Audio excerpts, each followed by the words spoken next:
How y'all doing?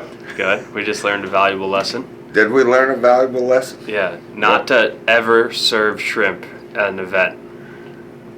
Don't start that, because now everybody will start coming to the events. It'll cut down on our shrimp intake. When we hold legislative nights, they will come crowding in. Don't leave the shrimp served at legislative events in a trash can in a hot garage for 3 days. Hey, that was a great event, though. I heard you almost ran out of food. It was unbelievable. I heard people talking about it. We had like 100 people here. There was some veterans, there was National Guard folks, there was contractors, there was Open bar. legislators, Yep. and open bar. That's where I start getting into politics. Yeah. You got to drink to listen to it. Yeah. I love when we do events here. Our space is nice. And we even decorated for them. Yeah. Put that American flag up. It was all set. Good evening. I was unable to make it, but it sounded fun. Yeah. The downside of it. Cleaning up. Well, no, because I just had you do it. Okay? That's why you realized what we had. Yeah. But the downside of it was, we got the day before, there was a huge accident up in Maine. Terrible. We lost the lives of 2 MDOT workers. That were flagging or doing traffic They were control. in a temporary traffic control, temporary work zone on a bridge. That was in a exit coming off the interstate up there. Something like that, yeah. Yeah, and somebody got distracted or whatever and didn't see them, and then veered around them in some fashion, hit a tractor trailer or whatever, and the tractor trailer came into the job site. I don't know all the particulars. I think there was a stop sign at the top of the ramp. The stop sign was either not seen or ignored. And then the vehicle was hit or struck by a tractor trailer. The vehicle was flung into the work zone, striking 2 employees who inevitably lost their lives. Well, I heard they got thrown off the bridge. Yeah, that was just a little gruesome, so I didn't include that. You didn't want to talk about that. No, I don't enjoy this part of the job. It's part of the job. You did tell me that when you hired me. Okay? Yeah. It gets bad some days. It does. But now that, you're obviously the smart guy, you know more about this stuff than I do. I'm not a smart guy. You were just overriding my story. Only because there was a guy who lived in Maine in my last class, and he told me what he knew. That all being said, being the traffic control specialist, that we both are, what would you identify as smart work zone setup in winter months? I think the first thing you have to realize is that you should never trust any road user. Summer or winter, right? Yeah. That doesn't matter. I would say just don't trust anybody driving down the road. That is literally your biggest risk. Which you could argue and say the biggest risk is you in the skid steer, but in the work zone. But regardless, I think both your winter setup, you got to think about your road conditions the most, in my opinion. So if you take those calculations of how long it takes someone to react to seeing you, then to push the brakes, and then for the brakes to stop the car, add 500 more feet. So really that advanced warning area has to be longer for should be sure. Spread out a little bit more. I would definitely make my advanced warning area longer, my sign spacing longer. And I just had this conversation with 2 or 3 flaggers in our TCT course, and they said, when do you draw a line and pack up the bags and say we're done? We're not working right now because we just watched a semi skid 25 feet into the work zone when they were trying to stop for the flagger. And I think you got to get that locked in too, of like, when does it become too dangerous to have a flagger on the road? So you got to be able to evaluate yes. the conditions and what's going on. And we probably wouldn't do a work zone in the middle of a snowstorm unless it was an emergency situation. Right. We had power lines or trees down and we were trying to address that. If we do, at that point, we should be using some sort of high intensity lighting For sure. to identify An LEO, what's if going possible. on, possibly a law enforcement, any number of things to increase the awareness of our presence. Now the other side of it is, and I heard you talking about this the other day, there's something stupid about turning your back to traffic. Yeah, really stupid. Goes Right. along with not trusting anybody. Right? Because you don't want to turn your back to that. You want to be able to see what's coming at you, Yeah. and whether that tractor trailer can't stop or whatnot, and make your adjustments for that. And as you said, tractor trailer not being able to stop, you might want to make an adjustment in the work zone For a that. better escape route? Yeah, a better Yeah. escape route and a longer stopping path. For sure. Right? So that's one thing. The people within the work zone, we've got to have some sort of call out or code that we are able to notify the people in the Yeah. work zone that, one, we've got somebody that's not stopping, a runner, or we've got a backup happening up at the flagger. And that's got to come from the communication between, if it's like a subcontracted flagging company, that communication has to be talked about. If I hire you to come flag for me, and I just say, yeah, thanks for coming, we'll see you later. And I don't know who you are, I have no idea, we have no common communication, I don't even have your radio channel. Right. There's going to be some problems there. So, and it does come down traffic control plans. I heard you talking about traffic control plans. And your work your plan. Those plans that we set up for winter, or even we train for, Yeah.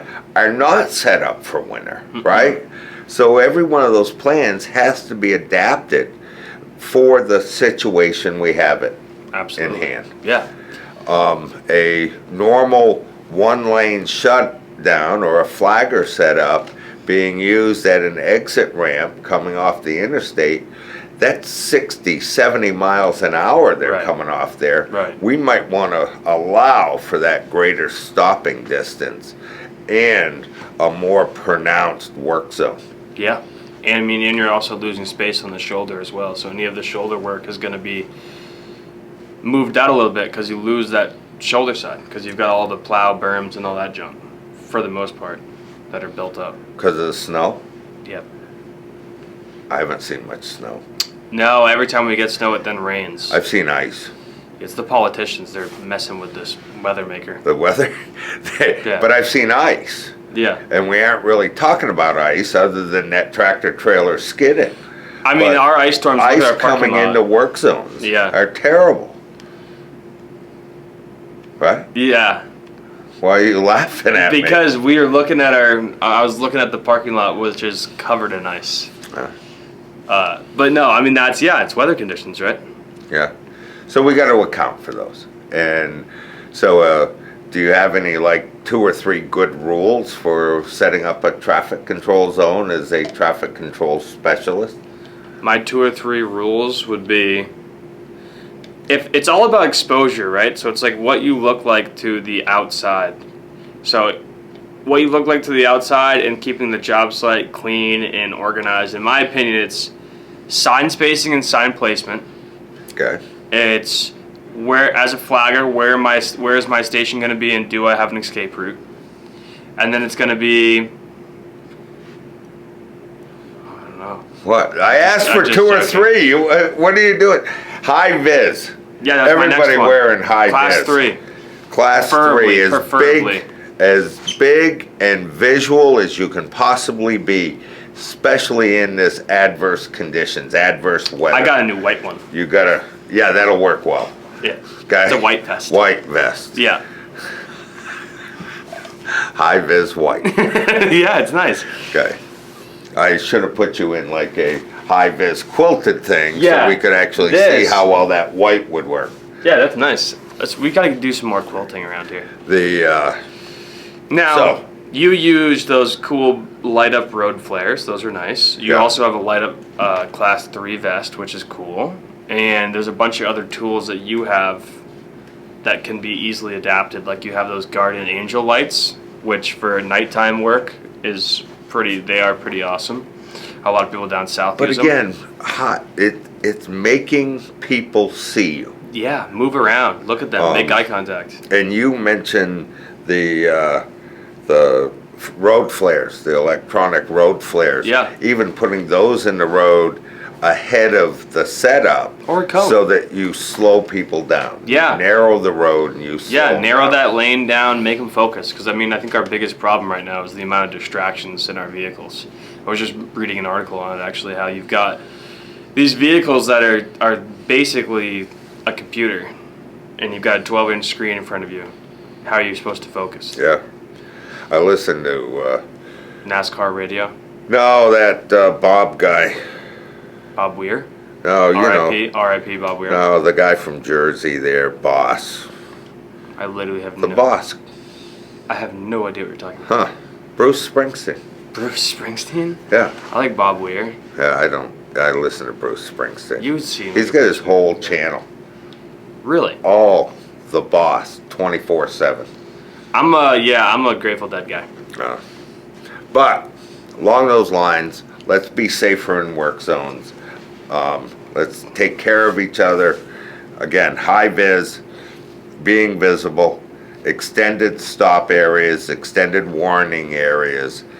It's that time of year and we have to do it. I think the best thing you could do as a company owner is get as many people on a road crew as possible trained to be both a flagger or at least a flagger, or even better would be a traffic control technician, because the more people you have on that job site, on the roadway or wherever, there's going to be more eyes looking around and being able to fix stuff, because knowledge is kind of key in that situation. How am I supposed to know something's wrong and potentially putting me in danger unless I've been taught that? I agree. Yeah. What are you doing this week? A lot of training? This current week I did. No, this week. The upcoming week? This is Monday through Friday. I'm going to be completely honest with you. I haven't checked my calendar yet because I'm so terrified to even look at it. I think you got an OSHA course. I think we've got a possible MSHA course. West I Leb, think we're maybe? down in West Leb. Or Rutland, one of them. Go to the website, agcvt.org, and take a look. We've got trainings firing up and going on all over the place. Huge.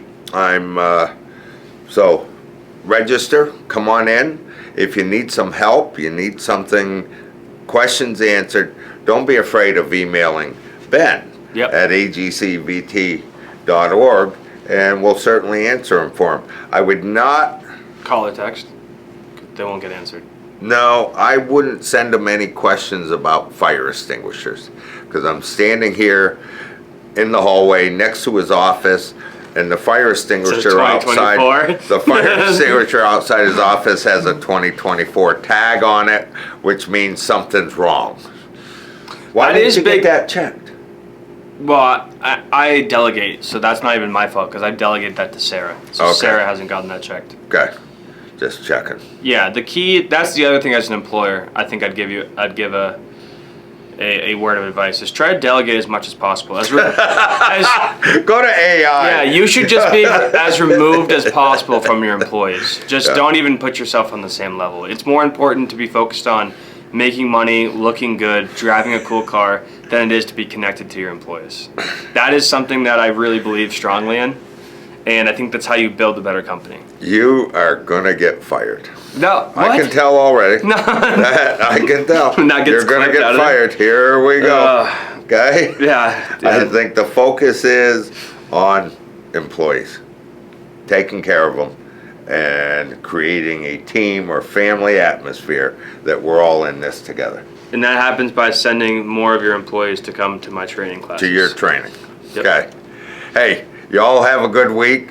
If there's anything we can do, let us know, because remember, we're here for you. That is true.